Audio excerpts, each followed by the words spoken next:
મારા ખેતરમાં કેરી અને જમરૂખનો બગીચો હતો. હું એકલો હતો. મારી પત્નીનું અવસાન થઈ ચૂક્યું હતું. કેરીના બગીચામાં ઘાસ કાપવા માટે મારે કેટલીક સ્ત્રીઓની જરૂર હતી. તેથી હું નજીકના ગામમાં સ્ત્રીઓને જોવા ગયો. પણ મને માત્ર એક જ સ્ત્રી મળી. તે ખૂબ સુંદર હતી. તેની ઉંમર આશરે 27-28 વર્ષની હશે, પણ તે વિધવા હતી. હું તેને મારી ગાડીથી ખેતરમાં લાવતો અને પાછી છોડવા જતો. એક દિવસ બપોરે ખેતરમાં કોઈ નહોતું, માત્ર હું અને તે. અમે બંને જ હાજર હતા. તો નમસ્કાર દોસ્તો, મારું નામ ગણેશ છે. મારા લગ્ન કેટલાક વર્ષ પહેલાં થયા હતા. મારી પત્નીનું નામ સેજલ હતું. તે ખૂબ સુંદર હતી, પણ એક સામાન્ય બીમારીને કારણે તેનું અવસાન થઈ ગયું. મને આજે પણ એ દિવસ યાદ છે, જ્યારે મેં તેને પહેલી વાર જોઈ હતી. હું તેના ઘરે જોવા ગયો હતો. મારી સાથે મારા માતા પિતા અને કેટલાક અન્ય સગા પણ હતા. જ્યારે તે ચા લઈને આવી, ત્યારે મેં તેને પહેલી વાર જોઈ. તે ખૂબ સુંદર લાગી રહી હતી. તેણે લીલી રંગની સાડી પહેરી હતી, કાનમાં ઝુમકા હતા અને કપા પર એક નાની બિંદી હતી. સીધી લાંબી નાક, ગોરો રંગ, પૂરી ઊંચાઈ અને કાળા રેશમી વાળ. તે ખરેખર ખૂબ સુંદર હતી. પહેલી જ નજરે હું તેના પ્રેમમાં પડી ગયો. જ્યારે તે મારા ઘરે આવી, ત્યારે મેં તેને એક રાજકુમારીની જેમ સંભાળવાનું શરૂ કર્યું. તેને જે કંઈ જોઈએ તે હું લાવીને આપતો. હું તેના પર ખૂબ પ્રેમ કરતો હતો. તે પણ મારા પર ખૂબ પ્રેમ કરતી હતી. તેથી હું ખૂબ કાળજી લેતો હતો. હું ખેતરમાં ખૂબ મહેનત કરતો હતો, પણ તેને કદી ખેતરમાં લઈ ગયો નહીં. તે હંમેશા ઘરે જ રહેતી. પણ અચાનક તે બીમાર પડી ગઈ અને એ જ બીમારીમાં તેનું દેહાંત થઈ ગયું. અમારે કોઈ સંતાન નહોતું. હું પૂરેપૂરો એકલો થઈ ગયો. 1-2 વર્ષ એમ જ એકલતામાં વીતી ગયા. ખાવું પીવું, દિનચર્યા બધું અસ્તવ્યસ્ત થઈ ગયું. મેં ઘણી છોકરીઓ જોઈ, પણ બીજા લગ્ન થઈ શક્યા નહીં. હવે મારી ઉંમર 34 વર્ષની છે અને હું આજે પણ એકલો છું. હું ખેતી કરું છું. મેં કેરીનો બગીચો લગાવ્યો અને જમરૂખનો બગીચો પણ લગાવ્યો.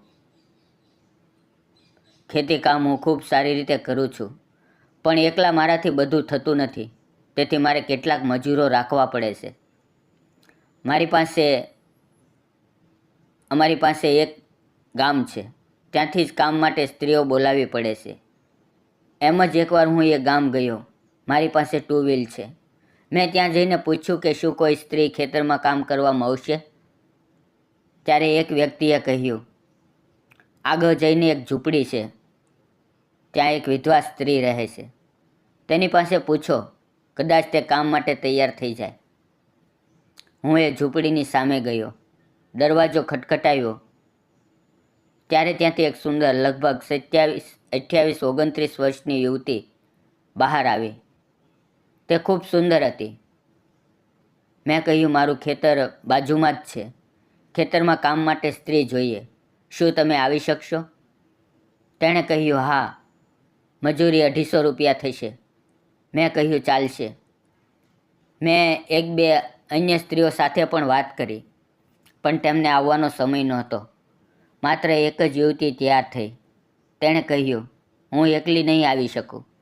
મારી સાથે કોઈ અન્ય હોવું જોઈએ. નહીં તો તમારે મને લેવા મૂકવા આવવું પડશે, કારણ કે તમારું ખેતર અહીંથી દૂર છે, લગભગ 2 કિલોમીટર. તેથી જો તમે મને લેવા આવશો તો હું આવી જઈશ. મેં કહ્યું, હું તમને લેવા અને મૂકવા આવીશ. તે તૈયાર થઈ ગઈ. બીજે દિવસે સવારે 9:30 વાગ્યે હું એ સ્ત્રીને લેવા ગયો.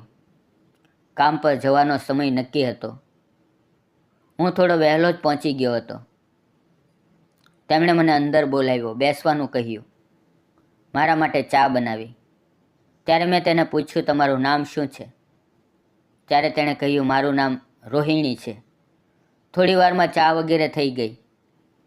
પછી તેણે ખાવાનો ડબ્બો ભરી લીધું અને અમે બંને બહાર આવી ગયા. મેં ગાડું ચાલુ કરી. તે ગાડી પર બેસી ગઈ. તે મારાથી થોડું અંતર રાખીને બેઠી હતી. હું ગાડી ચલાવતો હતો અને ચોરી ચોરી તેની તરફ જોઈ રહ્યો હતો. તેનો સુંદર ચહેરો ગાડીના શીશામાં અત્યંત સુંદર દેખાઈ રહ્યો હતો. હું તેને ગાડી પર લઈને ખેતરમાં ગયો. મેં તેને મારી ખેતી બતાવી. કેરીના બગીચામાં ઘણું ઘાસ ઉગી ગયું હતું. એ જ ઘાસ કાપવાનું હતું. મેં તેને મારી પૂરી વાડી બતાવી. તેને મારી ખેતી ખૂબ પસંદ આવી. પછી તેણે કામ શરૂ કર્યું. હવે મારા માટે ઘરે જવું પણ શક્ય નહોતું, કારણ કે એ સમયે એ સ્ત્રીને એકલી ખેતરમાં છોડવું યોગ્ય નહોતું. મેં પણ એક દાતરડું અને ખુરપી લીધી અને એ સ્ત્રી સાથે ખેતરમાં કામ કરવા લાગ્યો. તેનો સ્વભાવ ખૂબ વાતોડિયો હતો. તે ઘણી વાતો કરતી. તેની સાથે વાત કરવી ખૂબ સારી લાગતી. તે કામમાં પણ ખૂબ ઝડપી હતી. તે મારાથી ઘણી આગળ સુધી ઘાસ કાપતી જ હતી.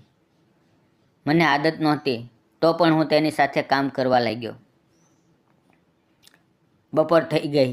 મેં બંને માટે પીવાનું પાણી અમારા કૂવામાંથી ઉતરીને કાઢ્યું. પછી અમે બંને ખાવા માટે બેઠા. હું ખાવાનું લાવવાનું ભૂલી ગયો હતો. ત્યારે તેણે કહ્યું, આવો આપણે બંને થોડું થોડું ખાઈ લઈએ. તેણે મને એક થાળીમાં એક રોટલી, લીલા મરચાંની ચટણી અને થોડી શાકભાજી આપી. તેણે ખૂબ સારું ખાવાનું બનાવ્યું હતું. ખેતરમાં ખાવું કંઈક વધારે જ મીઠું લાગે છે અને મહેનત કર્યા પછી ભૂખ પણ વધારે લાગે છે. એટલામાં મારું પેટ ન ભરાયું. મને હજુ પણ ભૂખ લાગી હતી, પણ હું ડબ્બો લાવવાનું ભૂલી ગયો હતો. તેથી એ શક્ય ન થઈ શક્યું. હવે ધીમે ધીમે 1-2 દિવસ વીતી ગયા. લગભગ અડધું ખેતર સાફ થઈ ગયું હતું. ધીમે ધીમે અમારી સારી ઓળખાણ થઈ ગઈ. તેણે મને પૂછ્યું, તમારા ઘરમાં કોણ કોણ છે? મેં કહ્યું, મારા થોડા વર્ષ પહેલાં લગ્ન થયા હતા, પણ મારી પત્નીનું અવસાન થઈ ગયું. હવે હું એકલો રહું છું. આ મારી ખેતી છે. આ બધું હું એકલો જ કરું છું. ઘણી છોકરીઓ જોઈ, પણ કોઈ છોકરી મને મળી નહીં. એમ જ વાત કરતાં કરતાં મેં પણ તેના વિશે પૂછ્યું. તે બોલી, મારી પણ તમારા જેમ લગ્ન થયા હતા, પણ મારા પતિને તે ક્યાં ગયો કંઈ ખબર જ ન પડી. હવે લગ્નને 8-9 વર્ષ થઈ ગયા છે, પણ તે કદી પાછો ફર્યો જ નહીં. કોઈ કહે છે તેનો અકસ્માત થયો અને તે મરી ગયો. પછી કોઈક રીતે અમારી સારી ઓળખાણ બની ગઈ. હવે અમે દોસ્તની જેમ વાતો કરતા. રોહિણી દેખાવમાં ખૂબ સુંદર હતી. હું રોજ તેને મારી ગાડીમાંથી લાવતો અને છોડતો. શરૂઆતમાં જ્યારે તે ગાડી પર બેસતી તો મારાથી થોડી દૂરી બનાવીને બેસતી. હવે તે મારાથી સટીને બેસવા લાગી હતી, કારણ કે તેને મારો સ્વભાવ પસંદ આવ્યો હતો. મેં કદી પણ તેને ખરાબ નજરે જોઈ નહોતી. હું તેને માત્ર પ્રેમની નજરે જોતો હતો. તે મારી સાથે હસી હસીને વાતો કરવા લાગી. એકવાર વરસાદની ઋતુ બની ગઈ. આંબાના વૃક્ષો હવે ઘણા મોટા થઈ ચૂક્યા હતા. બપોર થઈ રહી હતી. વરસાદ ઝડપથી પડવા લાગ્યો. અમે બંને વરસાદથી બચવા માટે કંઈ સાથે લીધું નહોતું. ખેતરમાં એક કાગળનું કંબલ હતું. મારું ધ્યાન અચાનક તેના પર ગયું. હું દોડીને તે લઈ આવ્યો અને અમે એક આંબાના વૃક્ષ નીચે બેઠા. એ કાગળ અમે માથે ઓઢી લીધો. અમે બંને ખૂબ પાસ આવી ગયા હતા. તે મારી આંખોમાં જોઈ રહી હતી અને હું તેની આંખોમાં જોઈ રહ્યો હતો. વરસાદ અચાનક બંધ થઈ ગયો. રોહિણી શરમાઈ ગઈ. પછી તે પાછી ખેતરમાં જઈને કામ કરવા લાગી. હવે હું તેના પ્રેમમાં પાગલ થઈ ગયો હતો. મને દર વખતે રોહિણી જ દેખાતી. સાંજે હું ઘરે ગયો. પણ એ રાત્રે મને ઊંઘ ન આવી. હું પથારીમાં ઇધર ઉધર કરવટ બદલતો રહ્યો. હું રોહિણીનું સપનું જોઈ રહ્યો હતો. રોહિણી મારી આંખોની સામેથી હટતી જ નહોતી. તે ખૂબ સુંદર લાગી રહી હતી. મને વારંવાર એમ લાગતું હતું કે તે મારી સામે જ ઊભી છે.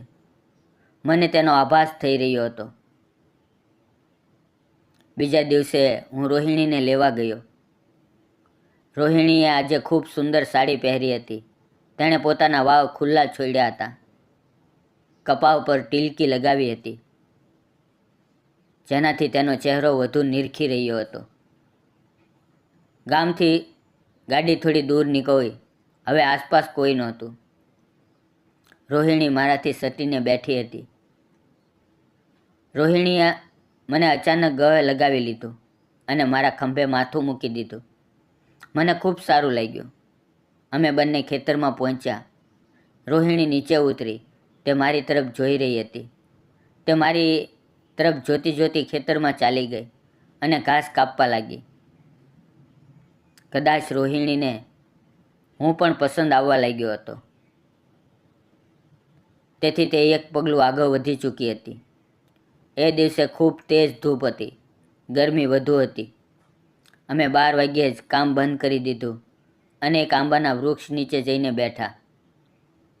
રોહિણીએ મારી પાસે પાણી માંગ્યું. મેં તેને એક તાંબાના વાસણમાં પાણી આપ્યું. તે પાણી પી રહી હતી. તેના ગોરા ગળામાંથી નીચે જતી પાણીની ધાર મને સ્પષ્ટ દેખાતી હતી. તે એટલી ગોરી અને ઉજળી હતી. તેની નાજુક કાયા મને તેની તરફ આકર્ષિત કરી રહી હતી. હું રોહિણીને એક ટક જોઈ રહ્યો. રોહિણીએ મારી પાસે પૂછ્યું, શું જોઈ રહ્યા છો? મેં કહ્યું, તારું સૌંદર્ય જોઈ રહ્યો છું. તું કેટલી સુંદર લાગે છે. તારે બીજા લગ્ન કરી લેવા જોઈએ. તે બોલી, મને કોઈ સારો છોકરો મળ્યો જ નહીં અને કામના કારણે સમય જ ન મળ્યો. હું ગરીબ છું.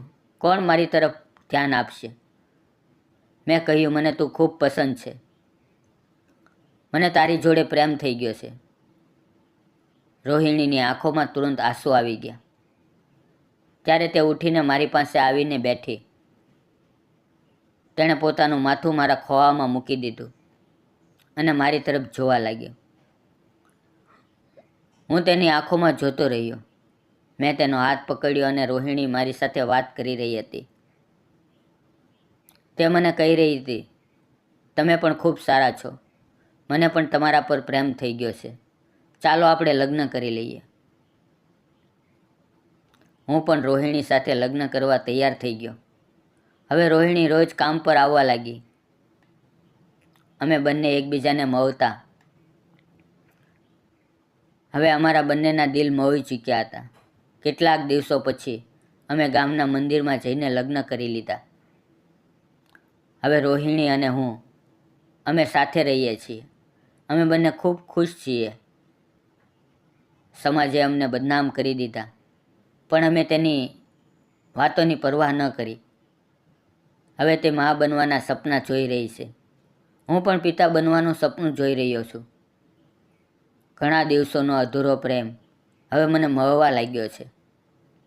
અમે બંને ખૂબ ખુશ છીએ. રોહિણી ઘરનું બધું કામ કરે છે. હું ખેતરનું બધું કામ કરું છું. અમે બંને ખૂબ ખુશ છીએ. મિત્રો અને બહેનો, મેં રોહિણી સાથે લગ્ન કર્યા. આ વિશે તમને શું લાગે છે? શું મેં સાચું કર્યું કે ખોટું? કૃપા કરીને કોમેન્ટમાં જરૂર કહેજો. ક્યારેક જીવન અમારી પાસેથી બધું જ છીનવી લે છે, પણ કિસ્મતના વળાંક પર કોઈ એવો વ્યક્તિ મળી જાય છે જે ફરીથી જીવવાની આશા આપે છે. મારા જીવનમાંથી મારી પત્ની સેજલ ચાલી ગઈ, પણ મને રોહિણી મળી ગઈ. દુઃખમાંથી ઉગરવું સરળ નથી, પણ જ્યારે બે તૂટેલા દિલ એક સાથે આવે છે તો ત્યાંથી સાચા પ્રેમનો અર્થ જન્મ લે છે. અમારા બંનેની વાર્તા એ જ છે કે જીવન બીજી વાર મોકો આપે છે, પણ એક ક્ષણની રાહ જોવી પડે છે. અમારા બંનેના જીવનની વાર્તા તમને કેવી લાગી? જો પસંદ આવી હોય તો વિડીયોને લાઇક કરો અને ચેનલને સબસ્ક્રાઈબ કરવાનું ન ભૂલશો. ફરી મળશું આવતીકાલે મિત્રો એક નવી વાર્તાની અંદર. ત્યાં સુધી આવજો અને વિડીયો પૂરો જોવા બદલ આપ સૌનો ખૂબ ખૂબ ધન્યવાદ મિત્રો.